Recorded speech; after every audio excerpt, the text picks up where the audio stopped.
Loving greetings, dearest sisters and brothers. Thank you so much for being present this evening for this webinar on the Vedas. It's wonderful to see online so many have joined from various parts of the country of South Africa as well as several parts of the world at large. We truly are one family, connected virtually and spiritually. It reminds me of a wonderful phrase and prayer from the Vedas, which is from the Sannyasa Suktam, and it says, "Na karmana na prajaya danena tyage amritatvamanashahu." That not by action, not by progeny, not by wealth, but by sacrifice alone is the immortality or the nectar or the freedom from the bondage attained. And I appreciate truly your presence this evening. We could be anywhere watching the cricket, going to a restaurant, watching a movie, but each and every one of you chose to be present this evening. There must be some energy that is pulling us together, a magnetic force that is churning our curiosity and helping in our yearning for learning these eternal echoes. Like the wonderful bee that is attracted to the pollen and the wonderful sweet nectar, so too I feel that in this word of human being, we too are bees and we wish to get closer to this nectar and dissolve in it completely. And that, at the outset, is the essence of the Vedas. So that completes the webinar, and thank you for your time. But let us continue and dive a bit deeper as well into the wonderful sweetness of the Vedas. So before we begin, let us start with a prayer of invoking an energy of positivity, an energy of learning, and an energy of love.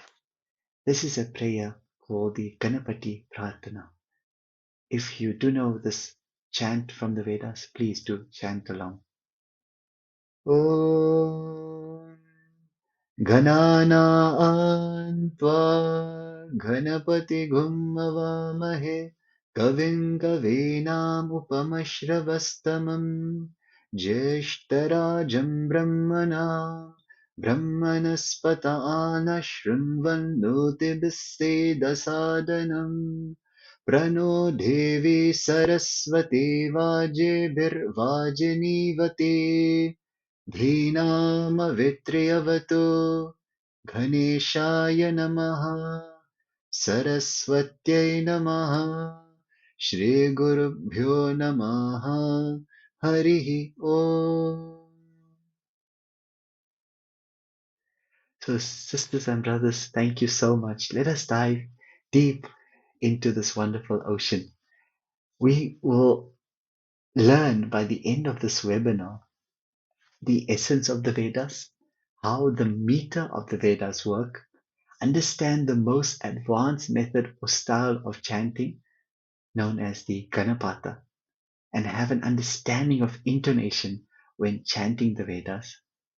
And we will receive a 200 plus page Veda booklet via email and also a link to a free Veda online learning course.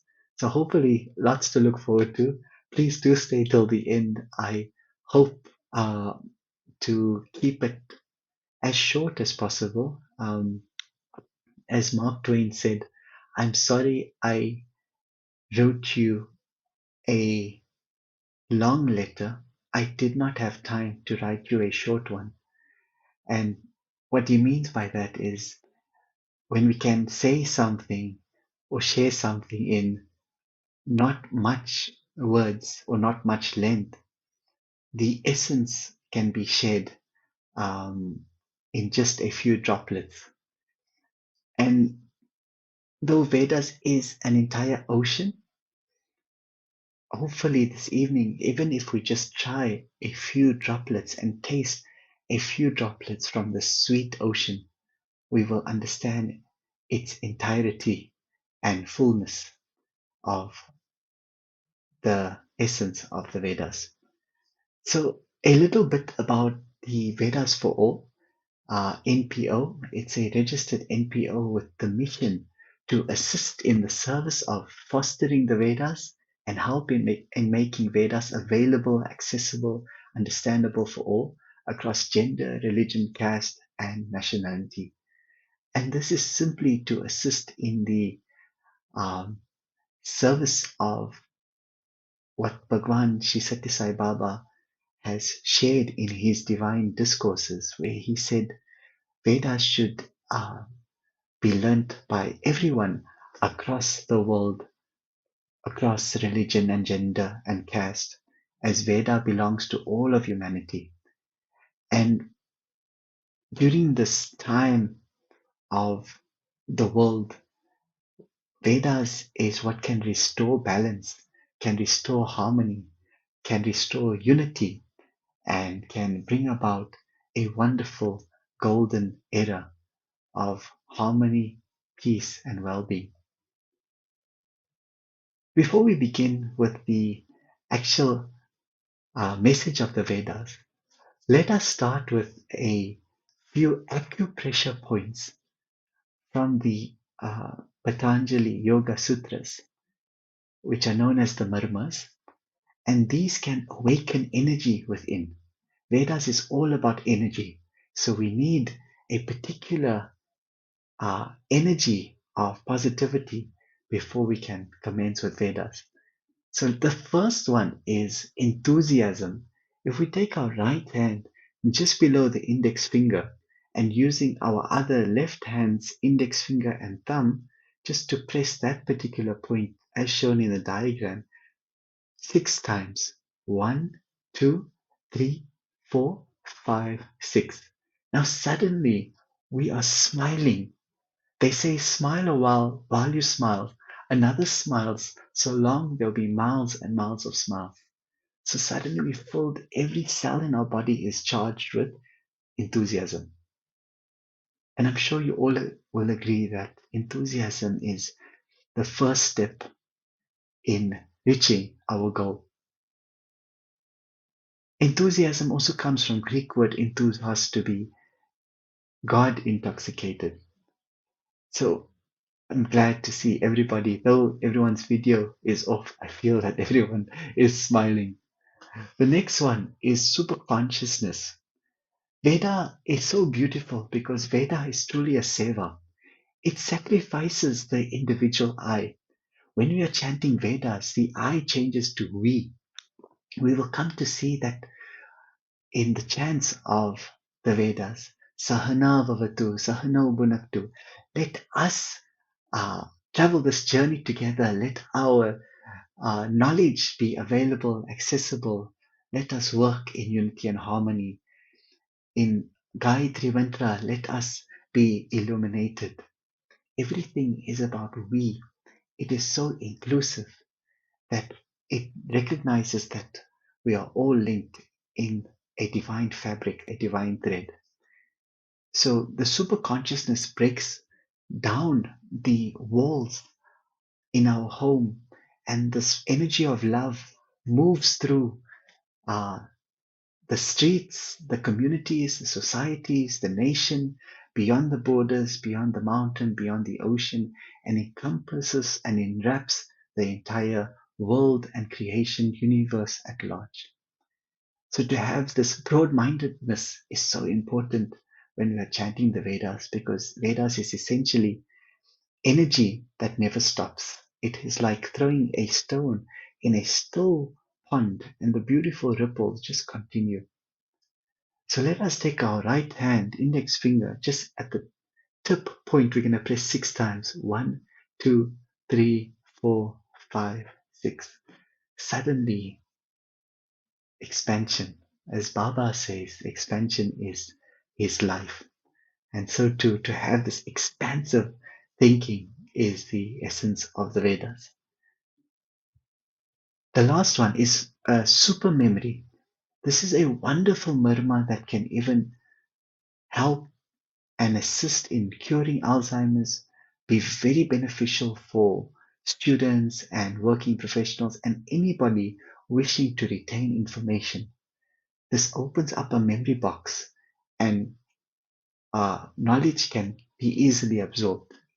So we take our left hand this time, our left hand, and where the thumb meets the palm, we're going to press 6 times.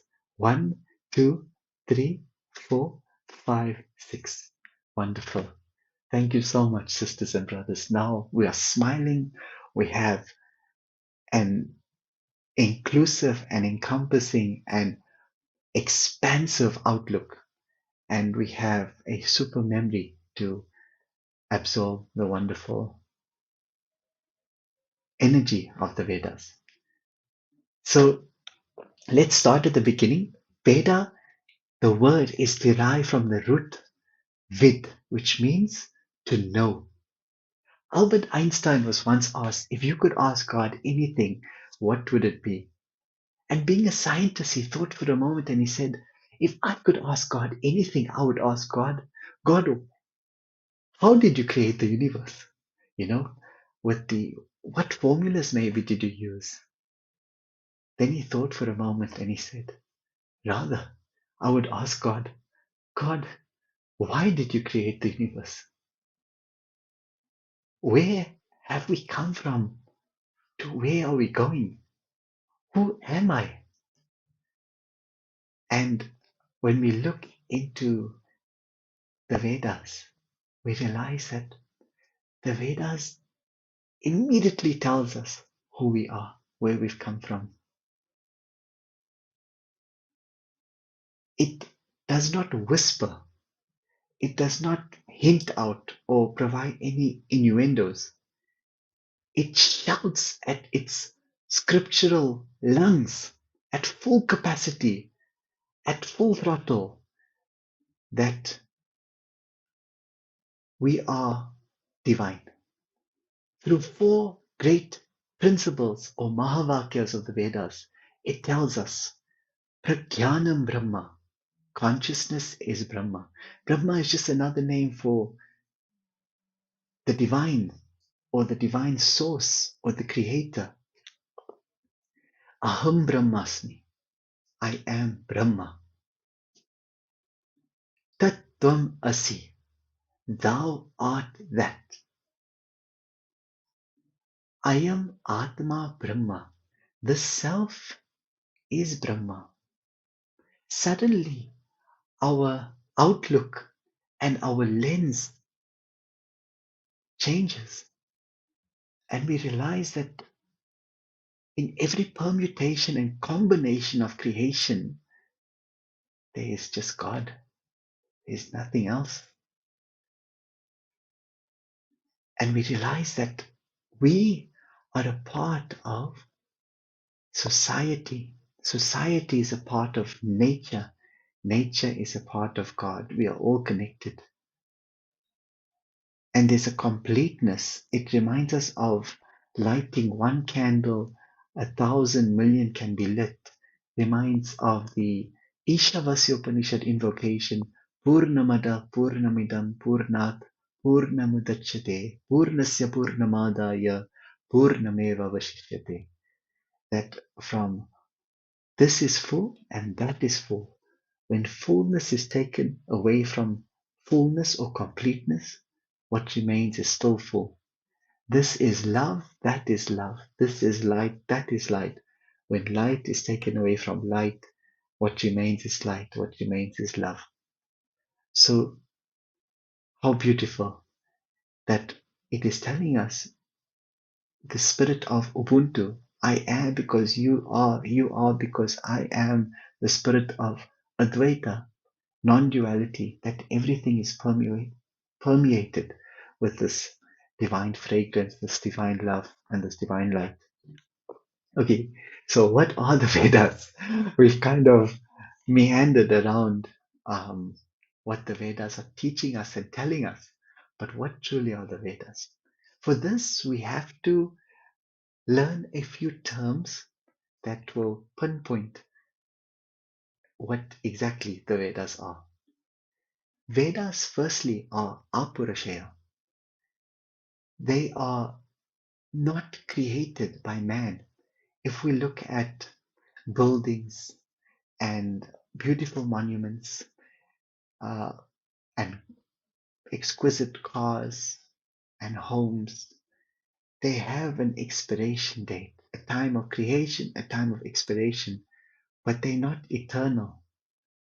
Whereas Vedas, they've come from a divine source, and hence they are known as Apurashaya. So these ancient spiritual scientists, like an Einstein, who was wanting to go within, not surf the internet, but surf the internet to find out who they truly are. They would go into a divine meditative state where they could tune into the right frequency, like we tune the radio and we wish to pick up the right channel.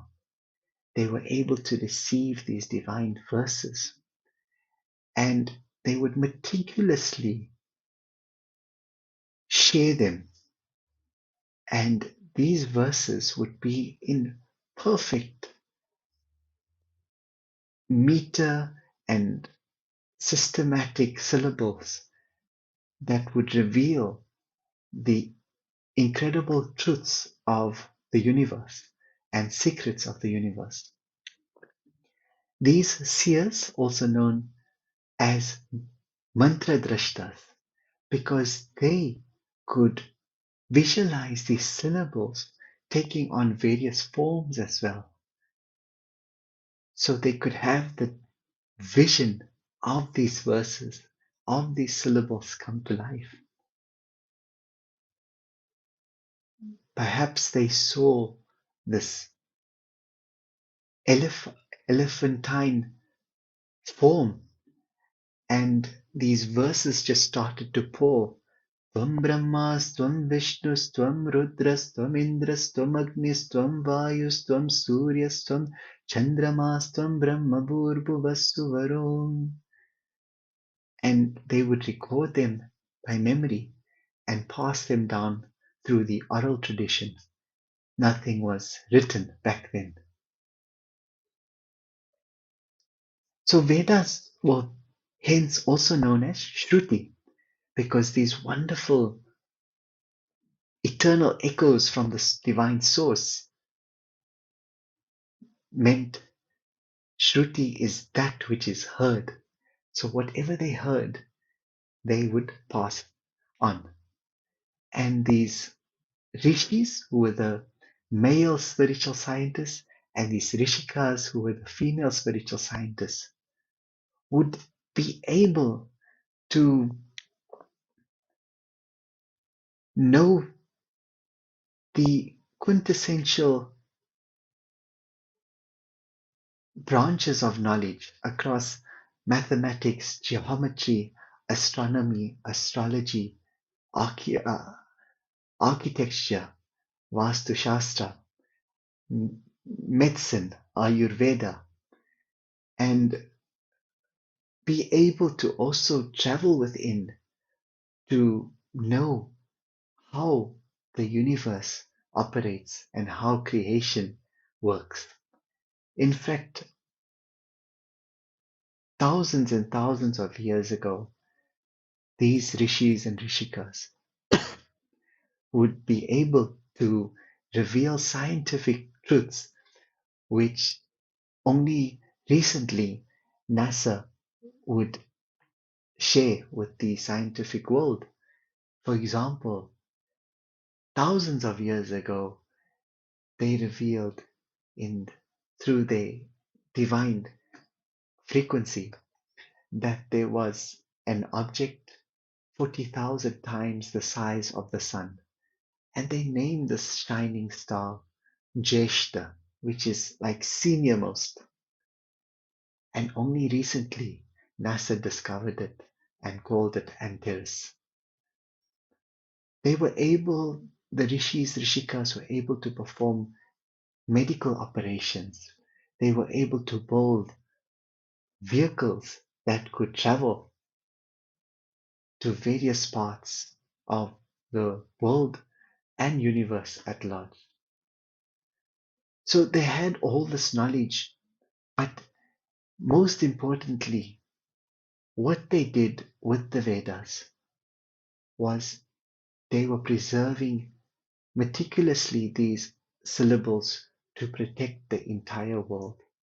When Vedas are protected, the entire world is protected, and there's harmony amongst all of creation. So Vedas is known as Apurusheya. It's come from the divine source. It is known as Shruti. Shruti is that which is heard. And it is known as Chandas. Vedas has a particular rhythmic meter. That is what makes it so fascinating. It's come from the divine source, downloaded by these rishis and rishikas in the perfect rhythmic meter. Like we have Shakespearean poetry, perhaps Sonnet 115, love is not love which alters when its alteration finds, or we have haikus, and we have different poems that are set in a particular rhythmic meter. So too, the Vedas has around 7 commonly known meters: Gayatri, Ushni, Anushtup, Brihati, Pankti, Trishtup, Jagati. An example is the Gayatri Chanda. It's the shortest and most sacred meter, they say. It has 3 pada or lines by 8 syllables per line. So let us look at one example. This is the Gayatri Chanda, a wonderful prayer and shloka. Ekatantaya vitmahe vakratundaya dhimahi tanno dantif prachodayat. If we just look at the alternating colors, it has syllables. So we look at chandas in respect of syllables. E, ka, dhan, ta, ya, vit, ma, he is 8 syllables. Vakra, tun, dha, ya, di, ma, hi, another 8 syllables. Tan, lo, dhan, tif, pra, cho, da, yat, another 8. And 3 times 8 gives us 24. Isn't that incredible? And for the various chants as well, there is a particular meter attached to each chant. So generally, each chant will have a particular meter, a rishi or rishika that has downloaded the chant, and a energy force to which the chant is dedicated to. Wonderful. Let's now touch upon a very instrumental rishi who was Sage Vedavyasa. The term Vyasa means compiler, and Sage Vedavyasa was able to compile this entire ocean of knowledge into 4 particular categories, or rather books. The first and the oldest book is known as the Rig Veda. Then Yajurveda, which is broken into 2 parts, Shukla Yajurved and Krishna Yajurved. Then Samaveda, and lastly Atharvana Veda. We can remember the acronym RISA, which is in chronological order from the oldest to the youngest. And these beautiful branches of knowledge were passed down through a guru or teacher and shishya disciple relationship.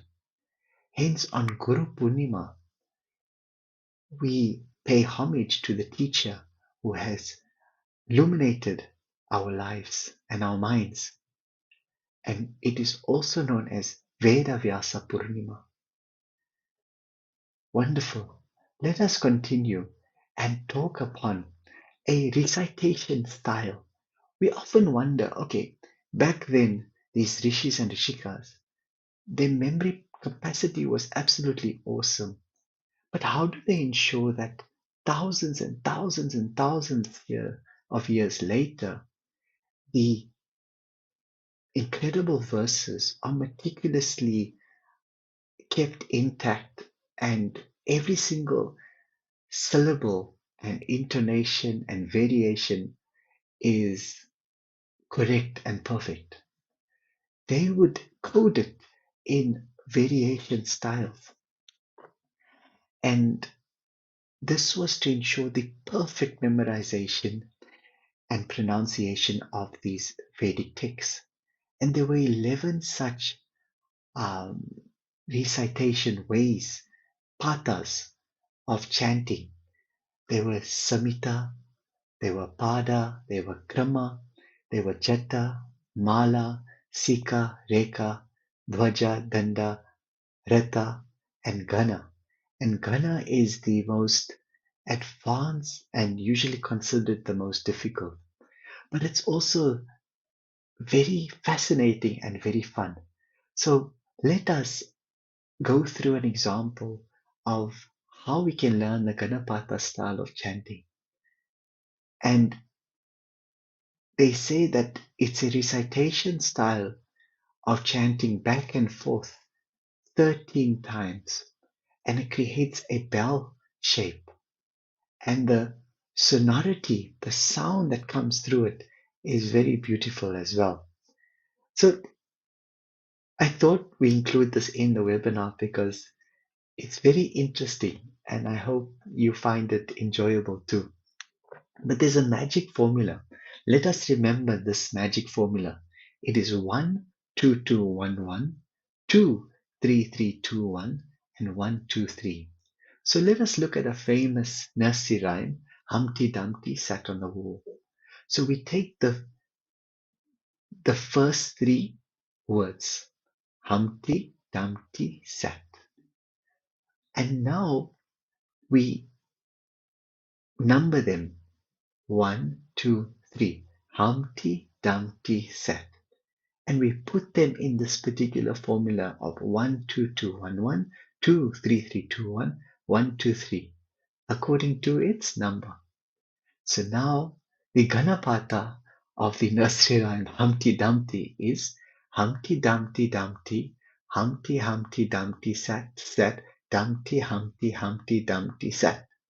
Once this 13 sort of recitation of words is complete, we now get rid of the first word, which was Humpty, and Dumpty becomes the first word, Sat becomes the second word, On becomes the third word, and we complete that, and then Dumpty now is removed, and Sat, On, and A becomes 1, 2, 3. So we can apply this, for example, in the Gayatri Mantra. Gayatri Mantra was downloaded by Rishi sage Vishwamitra. Vishwa and Mitra. He was a friend to entire universe because he shared this most powerful hymn, the Gayatri Mantra, which protects us all and illuminates our minds and intellect. So these three words from the Gayatri Mantra, Tat Savitur Varenyam. If we have to apply it to the Ghanapatha, we can look at our thumb and place it on our pinky. And on our pinky, all of our hands have these three sections. So we can actually say that we can learn it like this. 1, 2, 2, 1, 1, 2, 3, 3, 2, 1, 1, 2, 3. So we can say Tat Savitur Savitur Tat Tat Savitur Varenyam Varenyam Savitur Tat Tat Savitur Varenyam. And it creates such a beautiful energy and such a beautiful sound. So if you ever come across on YouTube a chant like Gayatri Mantra and it's set in Ghanapatha, you now know the magic formula of how it is recited. Let us now touch on the universality of the Vedas. These rishis and rishikas lived in a time where formalized religion did not exist. However, they understood the true aspect of religion because the Latin term for religion is religare, which means to bind, to unite. There was no formalized religion such as Hinduism, nor the Abrahamic faiths like Judaism, Christianity, or Islam. But the undercurrent teaching was applicable for all religions and all spiritual walks of life. But more than that, it just allowed humanity to understand its humaneness, which is empathy, kindness, tolerance, and understanding.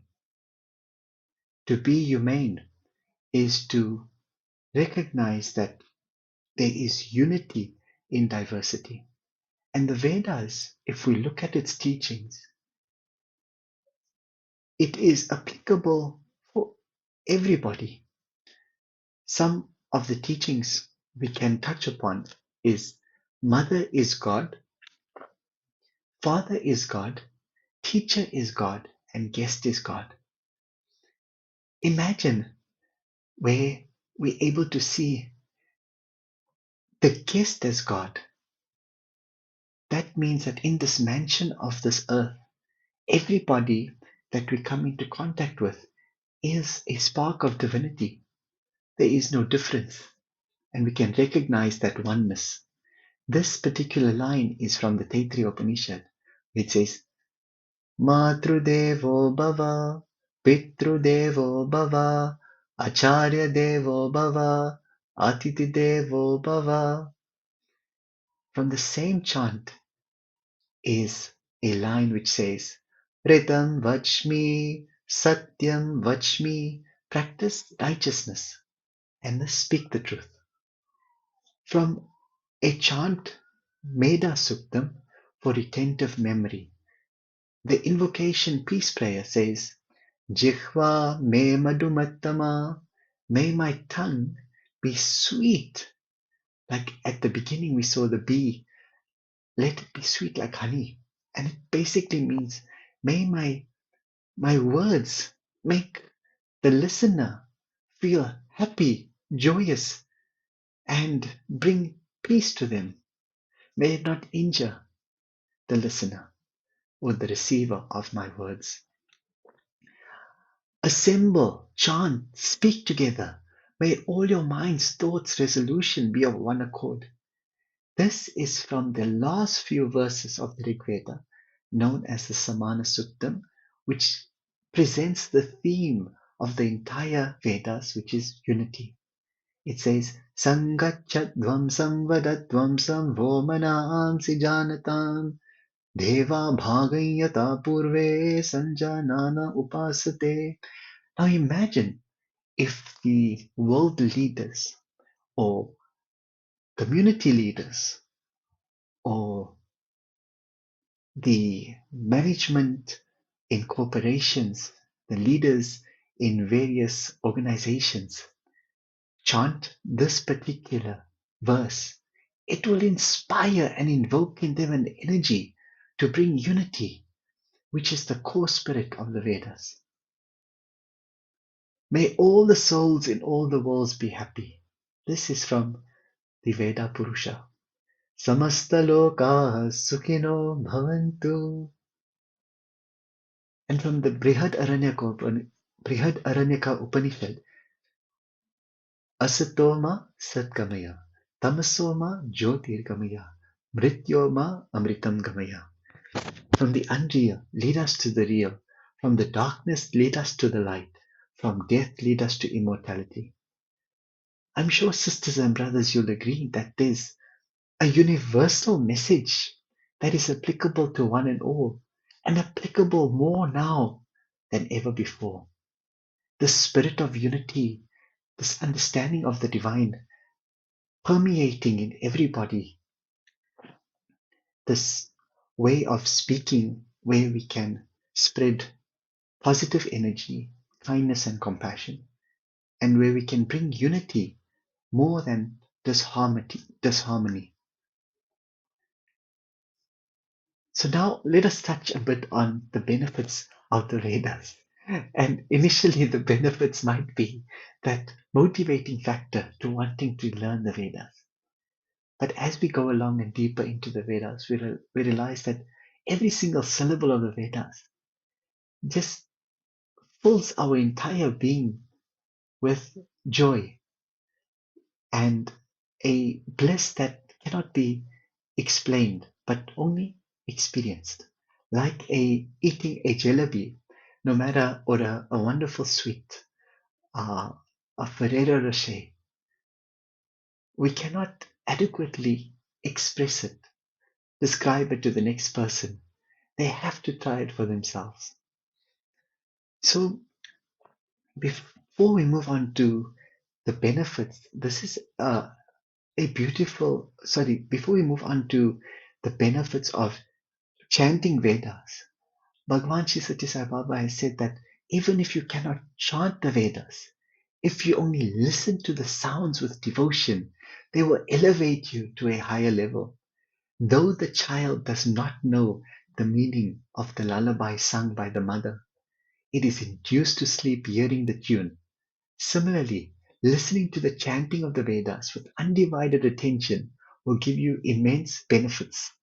The hymns of the Vedas constitute the cosmic sound Nada Brahman, which is highly potent.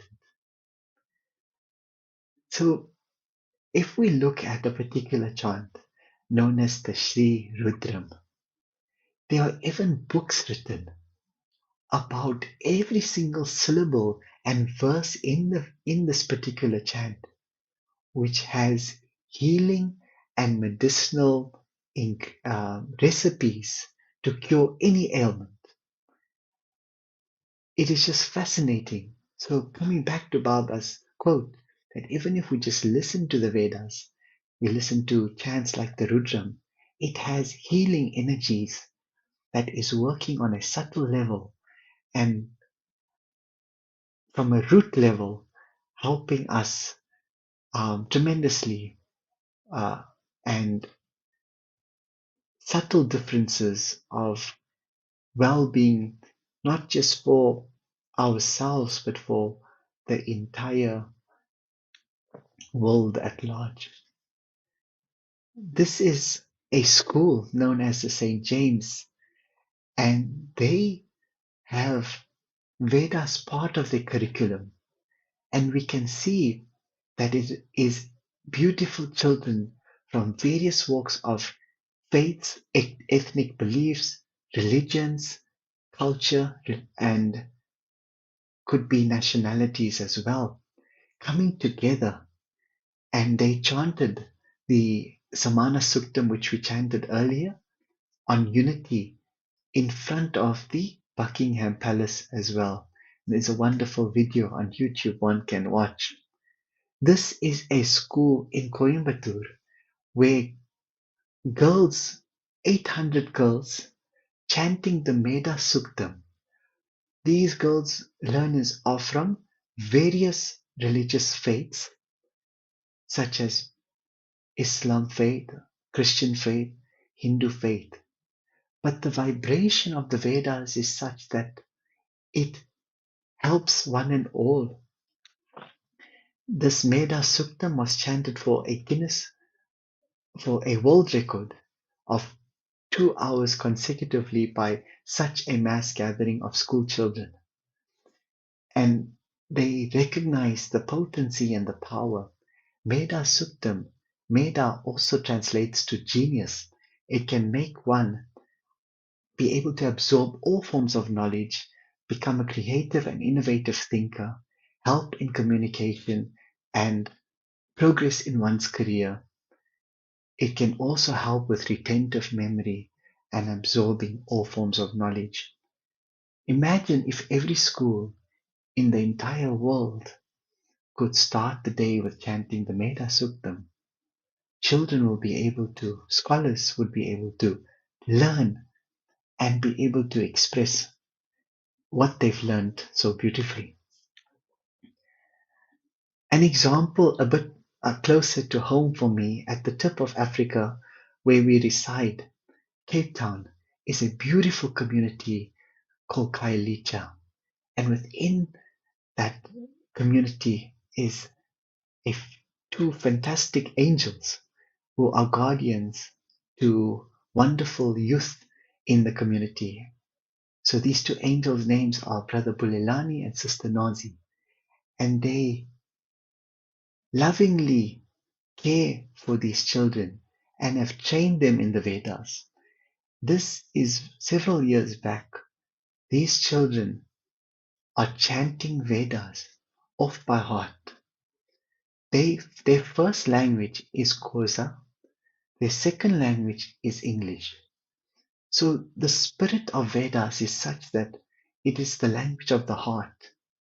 They close their eyes and they chant meticulously with the correct pronunciation and intonation the Sri Rudram, Narayana Upanishad, and various other chants. And why this is mentioned is because Brother Bulelani has shared that how these children's lives have changed as a result of the Vedas. At school, they are performing exceptionally well academically. They are able to communicate effectively.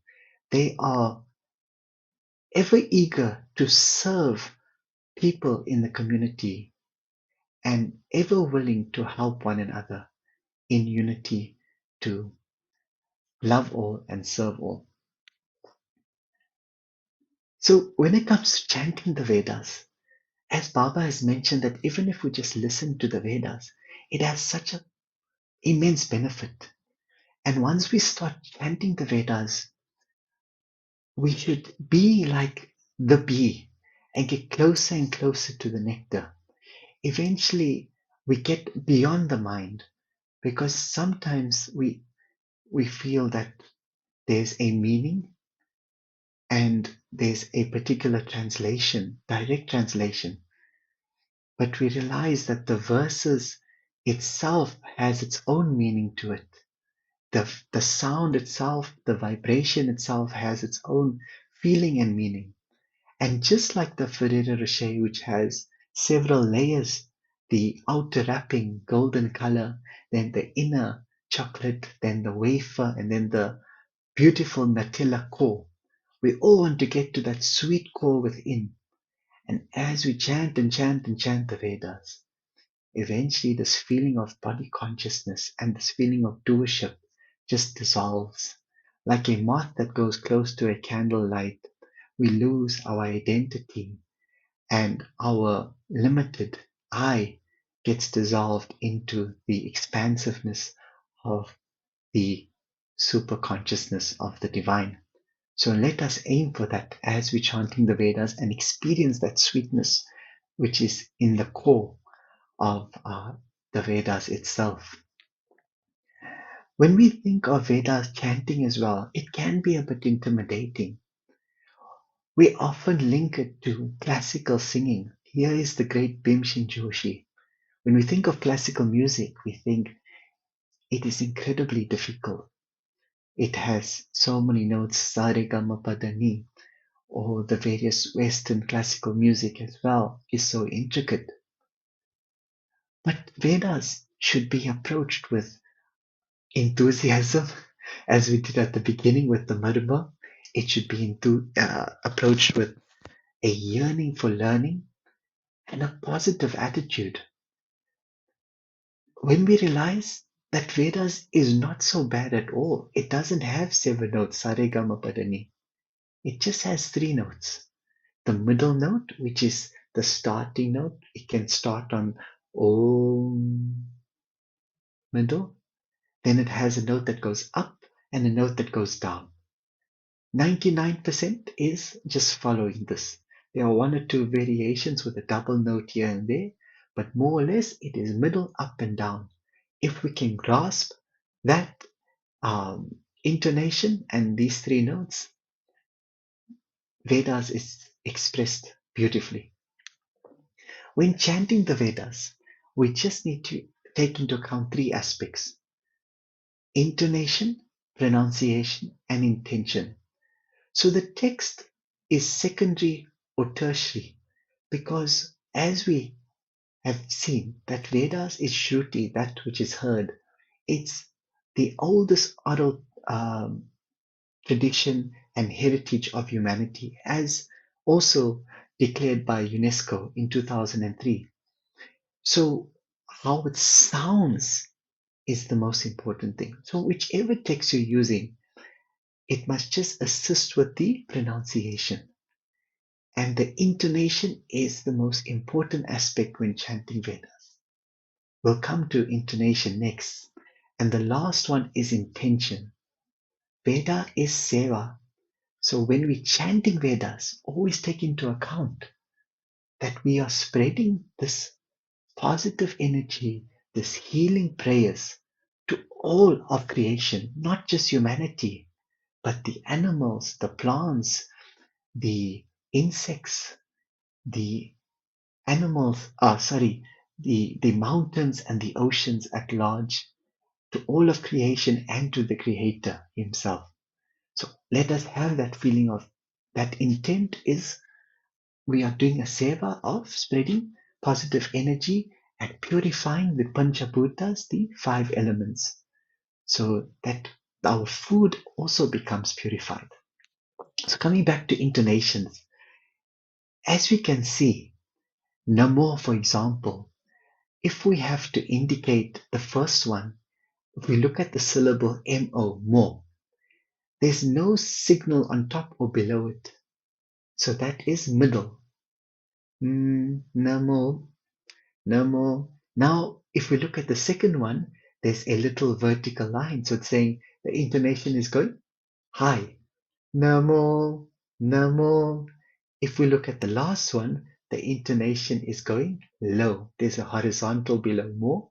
So it's saying Namo, Namo. So Namo is basically greeting. Hi, how are you? In South Africa, we say how's it, which I think is a sort of a joining of how are you, how is it going, coming together. So here's three examples. Namo, hi, how are you? So this guy is neutral. He's middle.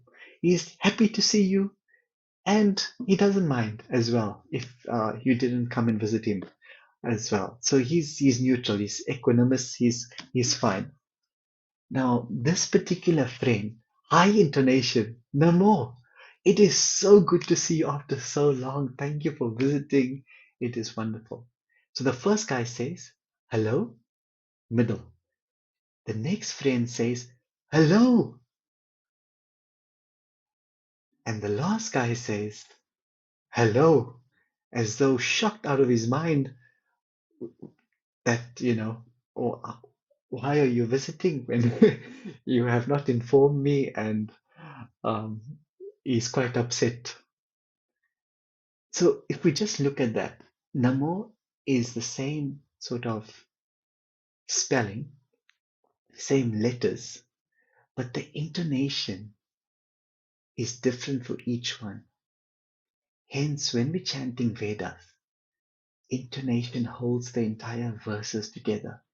It is of utmost importance that our intonation is observed at all times. So if we start learning Vedas, let us put most of our emphasis on the intonation. Baba says every syllable of the Vedas is a lighthouse guiding the spiritual aspirant toward the goal of self-realization. What a beautiful message. Sisters and brothers, let us follow this divine light, this beautiful lighthouse, and cross this ocean of samsara.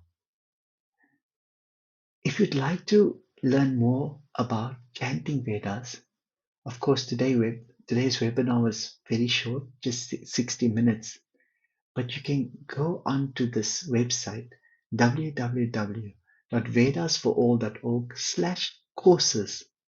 So you can take a photo with your cell phone now of this particular screen, and you can register. It's completely free.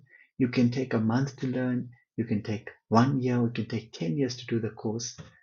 And hope it will be of benefit to you and your family and friends. A 200-page booklet PDF will be sent to your email after this webinar, and this has various hymns, various chants of the Vedas, and it's to provide you, if you wish to join on. We have a morning Veda offering for 45 minutes that has a roster. It is attended by about 50 to 60 Veda enthusiasts, and they attend and put their name down for particular chants to offer to spread positive energy. And if you wish to listen in on one of the satsangs, this booklet will be wonderful to follow along. And that information of the Zoom link will also be sent to your email as well. If you didn't receive the PDF, or perhaps you are watching this webinar as a recording in the next few weeks, then you can just email info@vedasforall.org and we will send you the information. Lastly, very important, it will be the first time next year, March, on the soil of the African continent, that we shall have a spiritual festival and prayer for world peace and harmony called an Ati Rudra Mahayajnam, taking place next year, March, in Durban. This is a once in a lifetime's opportunity, not lifetime, but lifetimes, because it's such a rare fortune. We have with us Brother Shekhar Podapalli, who has facilitated and conducted 7 Atirudras around the world, including in Badrinath and Tiruvannamalai in India, as well as in Europe. And recently, he's done a few in USA, and recently just concluded one in Memphis.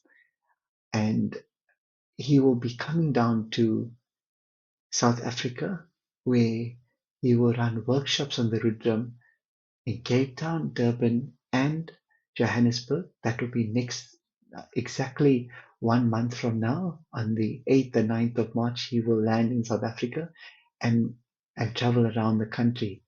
So you can register for those workshops, and you just need to go to vedasforall.org to register, and you will receive training on the Rudram as well. The Atirudra Mahayajnam is where the Rudram is chanted over several days, cumulatively 14,641 times, for world peace and harmony. And this ripple effect of energy just spreads throughout the entire world. And I'm sure you'll agree that such a prayer is so important in the current times of this world. So please do join and participate, whether you wish to listen or whether you wish to learn the Vedas. It will be wonderful. So you can register at vedasforall.org. I'd just like to conclude with a prayer. It's from the Taittiriya Upanishad, and I'll first read the translation. It says, "May the Lord of Day grant us peace. May the Lord of Night grant us peace. May the Lord of Sight grant us peace. May the Lord of Might grant us peace. May the Lord of Speech grant us peace. May the Lord of Space grant us peace. I bow down to the Creator, source of all power. I will speak the truth and follow the righteousness. Grant me and my teacher guard me and my teacher against all harm. Guard me and my teacher against all harm. Om, let there be peace, peace, perfect peace. Om Shanno Mitra Shanvarunaha Shanno Bhavatvaryama Shanna Indro Brihaspatihi Shanno Vishnurukramaha Namo Brahmane Namaste Vayo Tvameva Pratyaksham Brahmasi Tvameva Pratyaksham Brahma Vadishyami Ritam Vadishyami Satyam Vadishyami Tanmam Avavatu Tadvaktaramavatu avatu mam, avatu vaktaram. Om Shanti Shanti Shanti. Thank you so much, sisters and brothers, for joining this evening, and hope you will enjoy the wonderful journey of the Vedas. Thank you.